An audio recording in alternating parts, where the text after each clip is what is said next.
Salut tout le monde, c'est Nathalie de nellydesign.com. Comme on est au début décembre, je vous propose un petit projet assez simple qui pourrait vraiment faire plaisir à un enseignant ou une enseignante, par exemple, ou peut-être même juste une fan de lecture. Alors, on va réaliser un signet en simili-cuir. Et là, je dis un, mais ça peut vraiment être plusieurs parce que c'est un projet qui se multiplie facilement sans demander vraiment beaucoup plus d'efforts. Puis en plus, c'est un projet qui se coupe avec n'importe quelle cricotte. Parce que oui, le simili-cuir se coupe avec la lame à pointe fine, donc qui est la lame de base de toutes les cricottes. Vous allez pouvoir prendre n'importe quel simili-cuir, que ce soit un simili-cuir cricotte comme j'ai ici, ou un simili-cuir acheté dans un magasin de tissu. Et je vais en plus vous montrer un petit truc pour cacher l'arrière du simili-cuir qui n'est pas super beau, on va se le dire. Je vous ai créé ici 3 modèles de signets avec la même citation. Je vais vous montrer comment les créer, mais sachez que ce projet-là va être disponible aussi dans mon profil Design Space. Je vous montre comment aller chercher un ou l'autre. Je dis un ou l'autre dans le sens que si vous voulez, vous pouvez prendre le projet dans mes projets Design Space ou simplement la citation, parce que cette citation-là, encore juste une page, c'est une citation que j'ai créée moi-même et en tant qu'artiste cricotte et qui est dans Design Space comme une image. Donc, la façon la plus simple que je trouve, c'est de retourner à l'accueil. Donc, dans les 3 barres ici en haut, on va aller à l'accueil et à l'accueil Design Space, rechercher Nelly Design. Donc, Nelly Design. Et là, vous allez complètement jusqu'en bas, vous allez avoir tous les membres de la communauté qui ont Nelly Design dedans. Il y a juste moi. Donc, vous voyez la petite fleur ici, c'est que je suis une artiste cricotte et vous cliquez dessus. Là, vous avez 2 onglets. Vous avez l'onglet Images et l'onglet Projet partagé. Donc, une fois que ce projet-là, je vais le partager, il va se retrouver ici parmi mes projets partagés. Vous pouvez le sélectionner et l'utiliser. Sinon, vous allez dans Images et vous descendez et là, vous avez mon image, encore juste une page, que vous pouvez aussi sélectionner. Tout ça, il faut être membre Cricut Access parce que c'est une image de Cricut Access. Donc, si vous n'êtes pas membre Cricut Access, sachez que je vais avoir aussi le fichier SVG dans la bibliothèque gratuite de Nelly Design. Le lien va être dans la description de la vidéo. Donc, d'une façon ou d'une autre, si vous êtes membre Cricut Access, ça ne va rien vous coûter. Et si vous n'êtes pas membre Cricut Access, vous allez dans la bibliothèque, ça va encore rien vous coûter. J'en profite pour vous dire que si vous n'êtes pas abonné à mon profil Design Space, ici, à la place de modifier le profil, parce que moi je suis dans mon propre profil, bien vous allez avoir suivre ou abonner. Donc, cliquez sur le bouton vert ici, fait que vous allez être notifié quand je publie un nouveau projet dans Design Space ou quand j'ajoute une nouvelle image que j'ai créée. Je retourne à la toile. Donc là, encore une page, c'est l'image que j'ai insérée. Et les 3 signets différents, c'est simplement 3 formes que j'ai faites. Donc, je vous montre juste ici. Le premier, c'est un rectangle avec les coins arrondis qui est ici. Le deuxième, c'est un rectangle bien ordinaire. Et le troisième, il se trouve juste ici. C'est comme le petit ruban, mais ça demande encore là l'abonnement Cricut Access. Donc, les signets que j'ai créés sont de 2 pouces par 6 pouces de haut. Donc, environ 5 par 15 cm. C'est la grandeur que j'ai choisie. Vous pouvez vraiment les faire la dimension que vous voulez. Donc, même s'ils sont déjà faits ici, je vous en montre un exemple rapidement comment j'ai réalisé ça. Donc, on prend un rectangle. Je vais prendre le rectangle de base bien ordinaire. On va déverrouiller le cadenas. 2 pouces est déjà là, donc c'est la largeur que je veux. En hauteur, j'ai dit 6. Enter. Donc, on voit que je suis déjà à la bonne grandeur. Je change toujours la couleur parce que je déteste ce gris foncé que j'aime pas. Donc, j'ai mis gris pâle. Ensuite, une petite forme, comme j'ai dit, un cercle que je vais aller mettre à 0.15. Voilà. Et on va zoomer. J'utilise CTRL des fois pour zoomer. Je ne sais pas si vous connaissez le raccourci, mais avec CTRL et la roulette de la souris, on zoome. Sauf que des fois, ça prend du temps à Design Space à se régénérer. Et là, vous voyez, je suis allée trop loin. Donc, c'est ça. Il faut comme il laisse le temps de réfléchir un peu. Donc, on voit mon petit cercle est ici. Et si vous vous demandez, là, je l'ai mentionné à quelques reprises dans les tutoriels, mais je le rementionne encore parce que essayer de sélectionner une petite forme comme ça, c'est pratiquement impossible. On vient pour la sélectionner et on l'agrandit. C'est pas ça qu'on veut. Donc, je fais Undo juste pour vous montrer. Ce qui est vraiment le plus simple, c'est vous cliquez à côté, vous vous assurez qu'elle n'est pas sélectionnée. Et là, vous venez la sélectionner et vous gardez le bouton de la souris enfoncé. Là, vous avez la prise dessus. Lâchez-le pas. Vous allez vraiment la placer où vous voulez. Puis c'est comme ça que vous pouvez déplacer un objet qui est très petit. Donc, mon idée, c'est de la mettre environ à la même distance que le diamètre du cercle. Donc, environ comme ça. Et ce que je vais faire, par exemple, j'irai pas environ pour le centrer vraiment. Je vais y aller comme ça et je vais mettre centrer horizontalement pour être sûr que c'est bien centré. Là, vous avez deux options. Vous pouvez utiliser la fonction couper si vous étiez habitué avec elle. Donc, je vous donne l'exemple. Si je fais couper, tout simplement, ça va me donner un résultat de 3 calques. Je vais devoir effacer mes deux cercles qui sont ici. Je vais faire undo. Je vais vous montrer la fonction soustraire que j'apprécie vraiment beaucoup parce qu'on sauve beaucoup d'étapes. Donc, je sélectionne les deux, la même chose. Je vais dans Associer et je vais aller à Soustraire.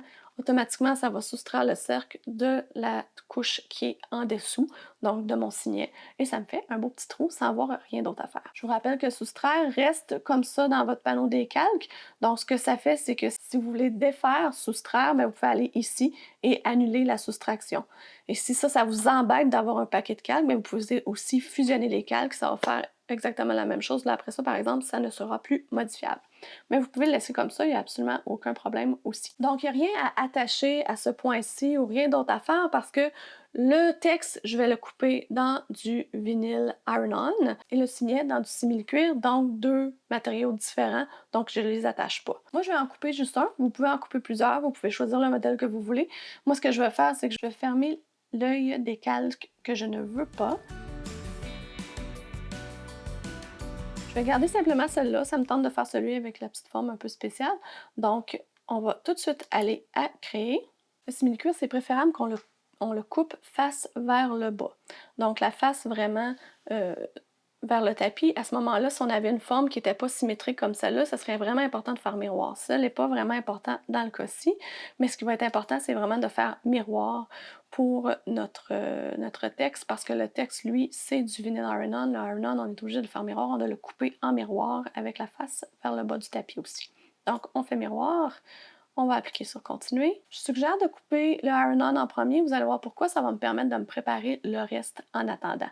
Donc, je garde ce calque-là sélectionné. Vous voyez comment c'est subtil. C'est le gris pâle qui s'en vient jusqu'ici. Ça, c'est vraiment la sélection de ce calque-là. Et ce que je vais utiliser, c'est du iron-on foil. Alors, transfert thermocollant métallisé, rose gold. Donc, ce qui est important d'aller sélectionner dans Design Space le même matériau qu'on a ici. Donc, je vais aller parcourir les matériaux. Je vais écrire foil. Des fois, c'est plus facile d'écrire un petit mot comme ça pour la recherche. Donc, foil adhésif, c'est pas celui-là que je veux. Je veux vraiment foil iron-on. Alors, foil thermocollant, c'est celui-là ici. On confirme que c'est un matériau cricotte avec le petit C. Sélectionne, terminé. Et là, ça nous dit, assurez-vous que la fonction miroir est activée. On le fait. Lame à pointe fine dans la mâchoire A, c'est prêt. Alors, il va me rester à me couper un petit morceau. Sérieux, j'ai un nouveau rouleau, moi, ici, hein, mais c'est parce que ça me tentait d'essayer le foil iron-on que je n'avais pas encore essayé. Mais c'est le moment idéal d'utiliser tous vos petits retails. Je ne sais pas si vous gardez vos retails de vinyle iron-on, mais moi, je les garde. Alors, c'est vraiment le temps de faire, tu sais, c'est tout petit, là. Donc, utilisez vos retails, c'est un bon moment pour ça. Donc, je me suis coupé un petit morceau de foil. Là, il ne faut pas oublier de le mettre face vers le bas. Ce que je vais faire aussi, c'est que je vais le coller en bas à gauche. Pourquoi ça? Bien, parce que ça va me permettre de vérifier si la découpe a été parfaite.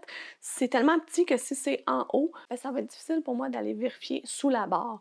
Donc, c'est un petit truc aussi qu'on peut faire, c'est de mettre ça en bas à gauche. Des fois, ça use le tapis aussi un petit peu plus uniformément que de toujours être en haut à gauche. Donc, un petit peu en bas à gauche, ça fait du bien.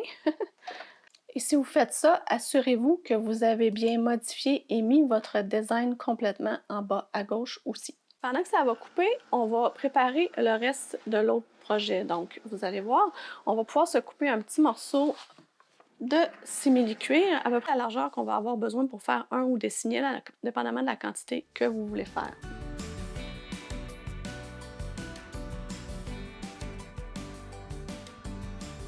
Là, ce qu'on va faire, c'est qu'on va appliquer à l'endos aussi du iron-on pour cacher ce petit grisâtre qui n'est pas super joli.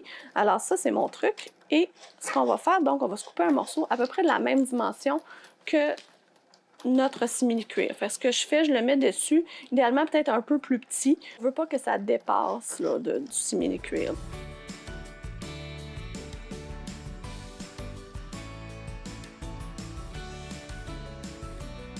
Donc, important de toujours vérifier avant de décharger. Donc, je prends mon petit outil ici et je viens essayer de lever un bout. Souvent, à l'intérieur d'une lettre, c'est facile. Puis, je vois qu'il n'y a pas de problème. Alors, c'est un succès. Sinon, on repèse sur le bouton pour repasser une deuxième fois. Mais là, je peux décharger. Là, avant de faire l'échantillage de ça, je vais tout de suite passer à mettre le iron-on sur l'endos, sur l'arrière de mon simili-cuir pour vraiment venir embellir l'arrière. Donc, c'est ce qu'on veut. Donc, ça va faire un arrière comme tout brillant, comme ça va vraiment être le fun. Et on va préparer ma Easy Press. Donc, je l'ouvre. Et la Easy Press 3, ce qui est vraiment fascinant, c'est qu'on a simplement à faire ça avec l'application. Donc, je viens ici et je sélectionne ma Easy Press 3 et je vais dire, je vais partir un nouveau projet et on va aller vraiment sélectionner comme on le ferait dans le Heat Guide. Donc, si vous n'avez pas la Easy Press 3, vous pouvez le faire avec le Heat Guide. Donc, je vais sélectionner mon matériau. Je vais aller chercher Foil Iron-On, il est juste ici, Foil Iron-On. Et ensuite, je vais aller chercher Faux Leather, donc simili-cuir qui est juste ici. Et là, ça me dit d'envoyer les paramètres à la Easy Press et je peux voir déjà ce que je vais avoir à faire. Donc, je préchauffe 5 secondes, je presse 30 secondes et je dois attendre que ça soit froid pour le retirer. Donc, c'est souvent important de faire ça comme c'est écrit. Donc, j'envoie les paramètres à la Easy Press. Là, ça dit que ça se connecte. Et voilà, j'ai un petit peu l'image de ce que je dois faire. Mais là, elle est en train de chauffer. Elle est présentement à 274. Donc, il reste 1 minute de chauffage. Je vais m'installer pendant ce temps-là.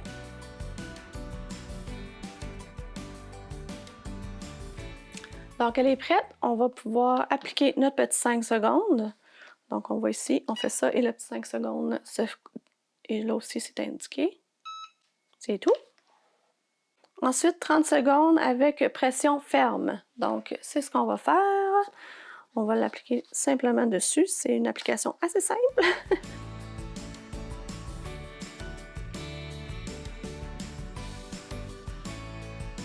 Là, il faut attendre que ça soit froid. C'est ça qui est important. Donc, pendant que ça refroidit, je vais l'enlever de tout ça parce que ça garde comme la chaleur. Donc, on va tasser ça là. On va pouvoir venir faire notre petit échenillage.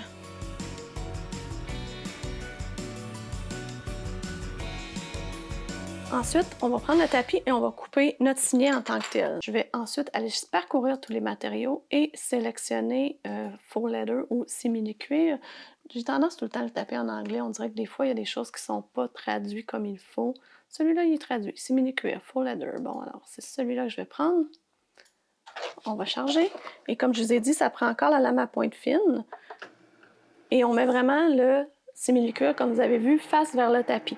Donc, ça va couper en même temps le iron-on et le simili-cuir. Donc, un, deux en un.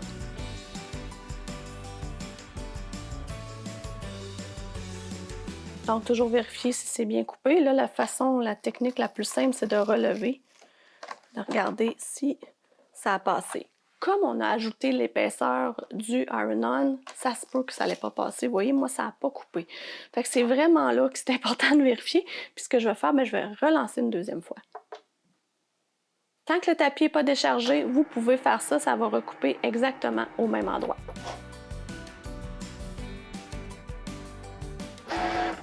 Deuxième essai. On relève. Et c'est presque coupé, mais c'est pas encore parfait. Il faut dire que le foil est un matériau vraiment épais. Si j'essaie de le forcer un peu, est-ce que c'est coupé? Il y a juste ce petit bout-là qui ne veut pas. Je pense que je vais le relancer une troisième fois. À défaut de, même si ça va peut-être un peu abîmer mon tapis à certains endroits.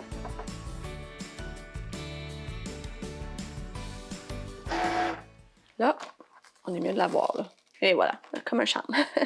Peut-être que ce que j'aurais dû faire aussi, si j'y avais pensé un peu avant, c'est tout de suite aller mettre la lame à plus au lieu de seulement la laisser à normal. Fait que probablement que ça aurait fait une meilleure job plus rapidement que ça. Mais vous voyez, quand on décharge pas, ça coupe exactement au même endroit. Donc, on n'a aucun problème non plus. C'est comme je vous disais, j'ai une petite ligne dans mon tapis ici. C'est pas la fin du monde non plus, là, mais c'est ça. Et on dirait que... Mais pas de l'autre côté. Fait qu'on dirait qu'il avait passé à travers d'un bord, mais pas de l'autre. C'est super joli comme ça. Je sais pas si vous trouvez ça beau. Maintenant, on va aller appliquer notre petit design. Et je vous dis, si jamais vous voyez que la lame a fait... Là, ça, c'est du foil. Le foil est comme plus rigide, mais je sais qu'avec un iron-on régulier, on dirait que la coupe, la lame, elle vient couper le iron-on, puis ça fait comme un peu fripper sur les côtés. Repassez un petit 2 secondes de la Easy Press en protégeant évidemment votre iron-on avec le plastique. Mais vous allez voir, ça va se replacer là, super bien. Mais celui-là, le foil semble assez rigide, qui est resté super beau.